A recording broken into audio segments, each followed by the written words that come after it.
नमस्कार, सिटी हलचल news channel में आपका स्वागत है। आप देख रहे हैं सिटी हलचल, आपकी आवाज़। आइए हम आपको ले चलते हैं थाना परिसर, जहां पर चल रही है शांति कमेटी की मीटिंग। आइए सुनिए ध्यानपूर्वक एसडीएम, सीओ और चेयरमैन ने क्या संदेश दिया जनता के लिए।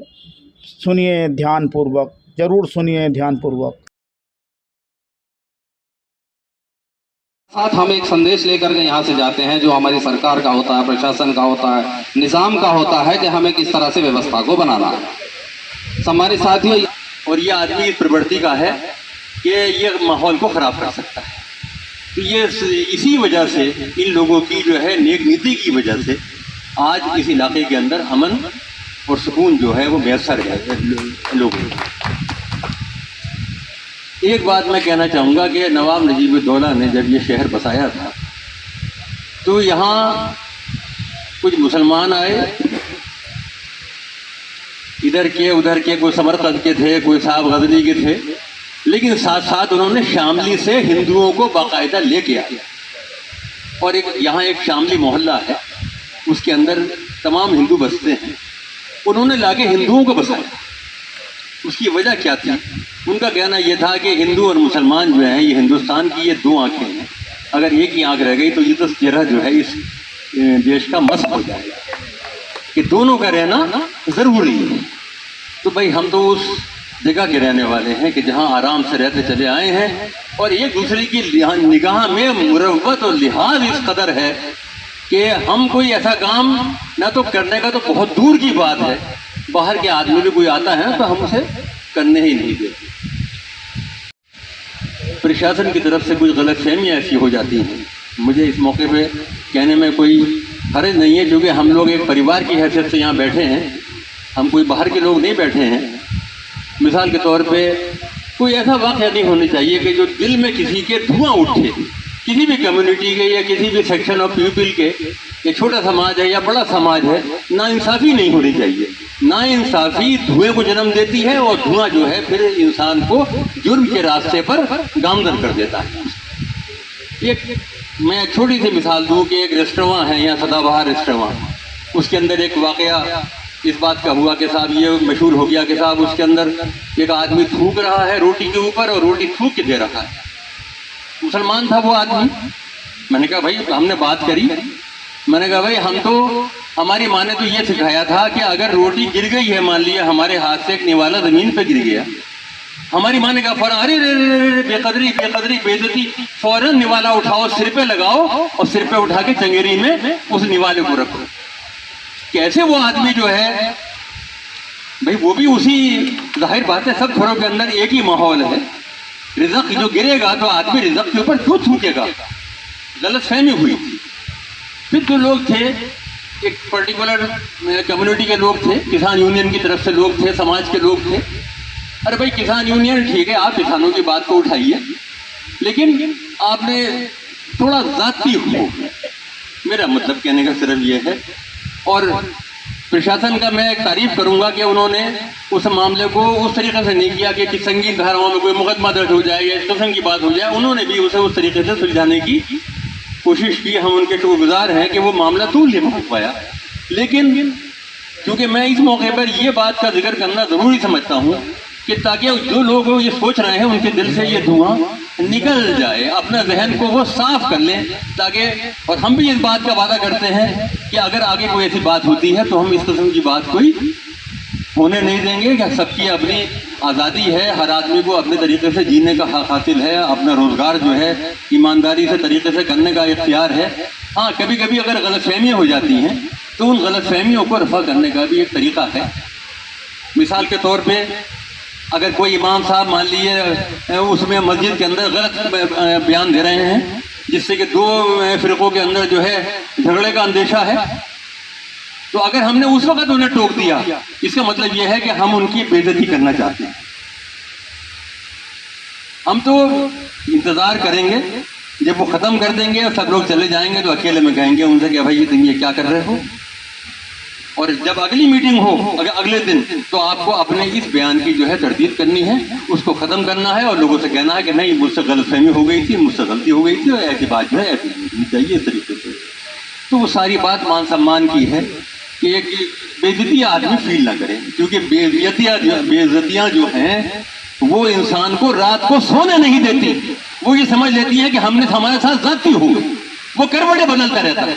और ये करवटें बदलना जो है ये जराइम की माँ है, ये जराइम को जन्म देती है। कोई ना कोई सरफिरा जो है वो कोई बदतमीजी कर दे, कोई बात कर दे, लिहाजा ऐसा मौका ही मत आने दो कि इस किस्म की बात कोई इस किस्म की हो। जहाँ तक सवाल इस ईद का है, जैसे सीओ साहब, एसडीएम साहब जैसे मनाते आए हैं, भाई ऐसे ही मनाएंगे। कुर्बानी करते चले आए हैं, कुर्बानी होगी। कुर्बानी को हाँ पहले कभी कभी ऐसा होता था, जैसे जैसे तालीम नहीं थी सड़कों पे करते थे, खून नालियों में बह रहा है, जो बच्चे देख रहे हैं उनके दिलों के ऊपर भी असर हो रहा है, वो परेशान है, बच्चे भी रात को उनकी नींदें गायब हो गई बच्चों की मालूम खून देखकर। लेकिन जैसे जैसे तालीम की रोशनी फैली है वैसे वैसे लोग क्या करते हैं कि कन्नाते लगाते हैं। कन्नाते लगाने के बाद जहाँ कच्ची ज़मीन है उसके अंदर वहाँ गड्ढे करते हैं ताकि खून जो है वो एक जगह इकट्ठा हो जाए। अलाइश के अंदर हमने उनसे ये कह रखा है कि आप, जैसे मिराज साहब कह रहे थे कि कूड़े को साथ में नहीं मिलना चाहिए, हाँ हमने ये कह रखा है कि एक कट्टा जो है उसका प्लास्टिक का वो रखिए और उसी अलाइश को उस कट्टे के अंदर करके उसका मुंह बांध दीजिए। जब तक हमारा कर्मचारी उनके पास ना पहुंच जाए उसको उठाने का, आपको बाहर फेंकने का कोई अख्तियार नहीं है। जब हमारा कर्मचारी वहां पहुंच जाएगा तो उस कट्टे को आप लेके डालेंगे। कट्टा चूंकि बंद है, जहां से भी वो गुजरेगा तो वो बदबू बखेरेगा नहीं, वो बदबू जो है उस कट्टे के अंदर रहेगी और जाके जो उसकी एक पर्टिकुलर प्लेस है उसमें जाके उसे हम दफना देंगे। रहा और जानवरों का अवशेष का, हमने 7 खड्डे खुदवाए हैं इस कस्बे के चारों तरफ। ट्रालियों का भी इंतज़ाम किया हुआ है, पूरी व्यवस्था बनाए हुए हैं। ईओ साहब के साथ बैठकर, मस्जिद के इमाम साहब के साथ बैठकर सबसे हमारा राय विचार हो गया है। कोई भी आपको ऐसा कस्बे के अंदर ऐसी हम हरकत नहीं होने देंगे जिससे हमें भी शर्मिंदा होना पड़े और प्रशासन को भी। हर आदमी अपने आप में गलत और सही है, जहाँ तक मौका नहीं मिल रहा, पर हम दूसरे की गलती को अपने सिर मढ़ के या हम गलती करने की ना सोचे, हम अपने आप में सुधार करें तो सब सुधर जाएगा। ये सबसे बड़ा एक पैगाम है और इसी से हमारा जो पूरा नजूबात, हमारा क्षेत्र एक पहचान का हमारा जो एक मिसाल है, ऐसी हमारी ये पहचान बनी रहे, मिसाल बनी रहे। बहुत बहुत धन्यवाद। तो हमारे चेयरमैन साहब हैं, जो यहाँ के नेतागण हैं, जो भी बड़े व्यक्ति हैं, जो भी हिंदू मुस्लिम समाज के जो गणमान्य व्यक्ति हैं, उन्होंने हमेशा जो है उसको निपटा दिया है, सुलटा दिया। तो जहाँ तक मैं समझता हूँ वही चीज़ जो पिछले क्रम से हम 50 वर्षों से देखते नजरबाद के अंदर आ रहे हैं, वही त्यौहार उसी प्रकार से बनेगा। किसी प्रकार की कोई दिक्कत परेशानी नहीं आएगी और हम सबको वास्तविकता भी यही है कि मिलजुल कर ही त्यौहार को मनानी चाहिए। फिर भी मैं जो सरकार की गाइडलाइन है उसके बारे में मैं बता दूं। जो बकरीद 10 तारीख को है उसमें जो भी कुर्बानी होंगी 4 दीवारी के अंदर होंगी। कोई भी कुर्बानी सार्वजनिक स्थान पर नहीं होगी, खुले स्थान पर नहीं होगी, बिल्कुल 4 दीवारी के अंदर होंगी, निश्चित स्थान पर होंगी। कोई परंपरागत अलग तरीके से नहीं होगी, अलग से हम जैसे किसी की सूचना मिली फलाने गांव में होती नहीं है वहाँ शुरू कर दी, ऐसा नहीं होना चाहिए। जो भी कुर्बानी होगी उसका जो मलबा होगा एक जगह, जैसे अभी बताया था चेयरमैन साहब ने, एक प्लास्टिक की बोरी में रख दिया जाए। जो हमारे नगर पालिका के कर्मचारी आएंगे उसको लेंगे, वो काली पन्नी में ढक करके उनको लेके जाएंगे। ये बात सही है जो चेयरमैन साहब ने कहा है कि 3 दिन बिजली के लिए बहुत महत्वपूर्ण है। हम भी गुजारिश करेंगे अपने पावर कॉरपोरेशन से कि इनको 3 दिन बिजली भरपूर मिले, जिससे इनको पानी मिले। बाई चांस बिजली नहीं मिलती है तो मैं ईओ साहब से कहूँगा कि जनरेटर की व्यवस्था भी करें, उस चीज़ से इन लोगों को बिजली मिले और पानी की व्यवस्था पूर्ण रूप से रहे। जुमे की नमाज शुक्रवार की होगी, सब लोग मस्जिद में ही नमाज पढ़ेंगे। ईद वाले दिन सब ईदगाह में पढ़ेंगे।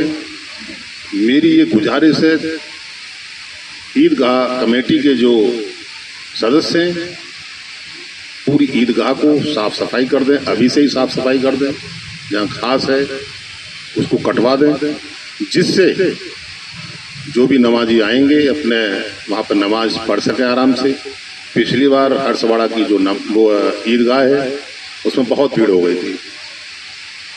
सबको मालूम था कि विगत 2 वर्षों से जो कोरोना का महामारी चल रही थी उसके कारण इतनी भीड़ नहीं थी, अब के बहुत भीड़ हुई थी, जिसमें जलालाबाद के और कल्याणी, मुबारकपुर और अपना पूरा नजीबाबाद करीब मैं समझता हूँ 15-20 हज़ार व्यक्ति हो गया। मैंने चेयरमैन से साहब से गुजारिश की कि पूरे बाग की जो भी घास खड़ी हुई है पूरा साफ करा दें। आज मुझे आश्वासन दिया है कि आज शाम तक हो जाएगा। कल मैं और एसडीएम साहब जाएंगे, देखेंगे ऐसा ही हो, सड़क पर नमाज न पढ़ी जाए, ये सुनिश्चित कर लीजिए। मैं आप लोगों के माध्यम से पैगाम दे रहा हूँ।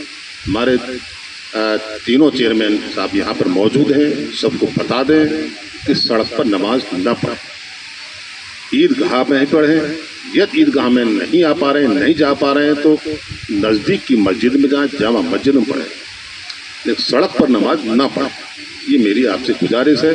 मैं समझता हूँ जितने भी नमाजी हैं सब तक उन तक बात पहुँच जानी चाहिए। दूसरा, कावड़ यात्रा भी शुरू होने वाली है। हमारा 18 तारीख का पहला सोमवार है और 26 को हमारी शिवरात्रि है। कावड़ यात्रा जो रूट चुना गया है वो सभी लोगों को मालूम है। उस रूट पर कोई भी यदि मीट की दुकान हो उसको आप पहले से ही बंद कर दें। और रास्ते में जो मैं कहूँगा पीडब्ल्यूडी जो विभाग से आए हों, रास्ते में जो गड्ढे हों, सड़क खराब हो, उसको भी ठीक करें। पेड़ जो डालियाँ नीचे हैं उसको भी छांटें। विद्युत विभाग से भी मैं कहूँगा कि ये तार जहाँ नीचे हैं लटक रहे हैं उसको मजबूती से ऊपर करें, जो कि कावड़ जो आती है कहीं ऐसा ना हो उससे टकरा जाए। कुछ मैंने ये भी देखे हैं कावड़ यात्रा जो गाड़ी चलती ऊपर बैठ जाते हैं बच्चे, हो सकता है कोई हादसा हो जाए। तो जितने भी यहाँ डिपार्टमेंट के अधिकारी आए हैं ये अपना सुनिश्चित कर लें। सुअर बड़ों के लिए बारे में मैं उनको सबको नोटिस दे दिया गया है। जो भी हैं अपने उस दिन अपने बाड़े में ही रखें। नगर पालिका ईओ साहब भी बैठे हैं, उनको नोटिस आपने दे दिया होगा। और ये भी मैं चाहूँगा चाहे गांव हो चाहे शहर हो, सभी मस्जिद के पास, ईदगाह के पास, नालियों के पास चूना जरूर पड़वा लें। उसका हमें निस्तारण करना बहुत ज़रूरी होता है। तो वो सब लोग अपने घर का जो है कहीं जमा कर लेंगे। उसके बाद फिर नगर पालिका की टीम उनको उठा के हम लोग चेयरमैन साहब से बात करके और भी नगर पालिका वालों को हमने वैसे बता दिया था मीटिंग करके अभी 2-3 दिन पहले कि जो निश्चित स्थान पर जो गड्ढे खोदे जाने हैं उसकी तैयारी पहले कर लें। वहाँ जाके उसका डिस्पोजल अच्छी तरह होना चाहिए। तो चेयरमैन साहब से भी अनुरोध है कि टीम जो है वो एक्टिव रहेगी इस मामले में, वो अपना उनको डिस्पोजल करना है। उस दिन ईद के 2-3 दिन तक हम लोग को निर्देश दिए गए हैं कि वही विद्युत के लिए, पानी सप्लाई के लिए और सफाई व्यवस्था के लिए नगर पालिका के स्तर से हुमस हो रही है और बिजली की कटौती भी हो रही है। लेकिन निर्देश दिए गए यथासंभव जितनी ज़्यादा से ज़्यादा बिजली हम लोग उपलब्ध करा सकें त्योहारों पे वो उपलब्ध कराई जाए। पेयजल की व्यवस्था के लिए नगर पालिका जो अपनी है, अपने जो जनरेटर है सब करें, इमरजेंसी में लाइट जाने पर हम इस्तेमाल कर सकें। और सफाई व्यवस्था हमें बहुत अच्छी तरह करनी है इसके लिए। और हमें मिलजुल के ये सब त्यौहार मनाना है और सभी को साथ में लेके इसमें त्यौहार मनाना है। ऐसी चीज़ें नहीं करनी कि किसी दूसरे की भावनाएं आहत हों। तो ये मेरा मुख्य उद्देश्य था। और एक चीज़ और मैं ये कहना चाहूँगा कि अभी जैसे आज भी हम लोग को मीटिंग थी तो उसमें ये बताया गया था अभी कि काफ़ी जगहों पे जैसे हम लोगों ने पिछले महीने 1.5 महीने से जो अभियान चल रहा था कि सुप्रीम कोर्ट के आदेश पर कि जो मस्जिदों पे और मंदिरों में जो फालतू माइक थे उनको लाउड स्पीकर को हटाने का, तो काफ़ी सारी जगह सभी जगह उतर गए थे, लेकिन कुछ जगह संज्ञान में आ रहा है कि वो जगह फिर से लगा दिए गए हैं। तो इसके लिए कृपया करके जहाँ जो उस समय उतार दिया गया था एक ही लाउड स्पीकर लगेगा वहाँ पे, जो आपका लाउड साउंड सिस्टम होता है। और जितने भी किसी ने लगा लिया है दोबारा तो तुरंत हटा दें। जितना सुप्रीम कोर्ट की गाइडलाइंस है जो डेसिबल की आवाज़ भी अपना लिमिट में रहना चाहिए। और किसी ने अगर दोबारा लगा लिया है त्योहारों के बहाने तो उसको हटा दें। क्योंकि अगर हम लोग दोबारा चेकिंग करेंगे जल्दी, अगर वहाँ पे दोबारा लगा हुआ मिला उतरने के बाद में संबंधित के खिलाफ कार्रवाई होगी। जो सुप्रीम कोर्ट का जो निर्देश है उसको हमें पूरी तरह पालन करना है। इसमें हम लोग को कोई भी मरोवत नहीं की जानी है, सुप्रीम कोर्ट के गाइडलाइंस का पालन। तो ये मैं जो हम लोग चाह रहे थे वो उसी हिसाब से ही मैं बस यहाँ से चेयरमैन साहब के ज़बान से सुनना चाहता था क्या क्या तैयारियाँ हैं, और दोनों चेयरमैन साहब ने पूरी तरह विस्तृत ब्यौरा दे दिया है कैसे करते हैं। तो अब कोई इसमें कोई गुंजाइश नहीं है सब चीज़ों की। तीन चाचा चेयरमैन जी तीनों की बहुत बढ़िया तैयारी है, और मैं बिल्कुल आश्वस्त हूँ कि हमें जो हम लोग चाह रहे थे वो पूरा हमारा हो गया है। तो बस अपने आगे चीज़ें हैं जो एक बार फिर से मैं थोड़ा रिपीट सीओ साहब ने कर दिया है, दोबारा रिपीट मैं करना नहीं चाहूँगा। बस वही है कि हमें जो कुर्बानी के बाद में अवशेष हो रहे हैं वो उनको सही उसका डिस्पोजल किया जाए, और जो स्पेशली जो कहा गया है कि सड़क पे नमाज ना किया जाए तो पढ़ी जाए इसको, तो उसके लिए कृपया बिल्कुल विशेष ध्यान दिया जाए। इंतजाम जो कमेटी है आपकी ईदगाह कमेटी उसको थोड़ा सुनिश्चित करेंगे, बाकी प्रशासनिक पूरा सहयोग रहेगा, और बस यही है। और अमन चैन कायम रहेगा यहाँ पे, और हमेशा से यहाँ पे अच्छा माहौल में हम लोग रहे हैं। और मैं एक बार और बताना चाहता हूँ, मैं भी आपका ज़्यादा पड़ोस का ही हूँ, रहने वाला हूँ, कोटद्वार तहसील का हूँ मैं। तो बचपन से मेरा आना जाना रहा है यहाँ नजीबाबाद से। तो अक्सर हम लोग लखनऊ जाते थे, कोटद्वार से ट्रेन यहाँ पे नजीबाबाद से ट्रेन उतर के कोटद्वार जाते थे। तो मैं यहाँ के लिए नया नहीं हूँ, रुकता रहता था, हॉल्ट होता रहता था। आपके बिल्कुल पड़ोस का ही हूँ मैं यहाँ पे। तो बिल्कुल मैं आश्वस्त हूँ, जैसे आपसे तीनों चेयरमैन साहब ने बताया, कुछ इंस्ट्रक्शन जो आप लोग को ऑलरेडी पता है तो उसी को हम लोग को फॉलो करना है। धन्यवाद।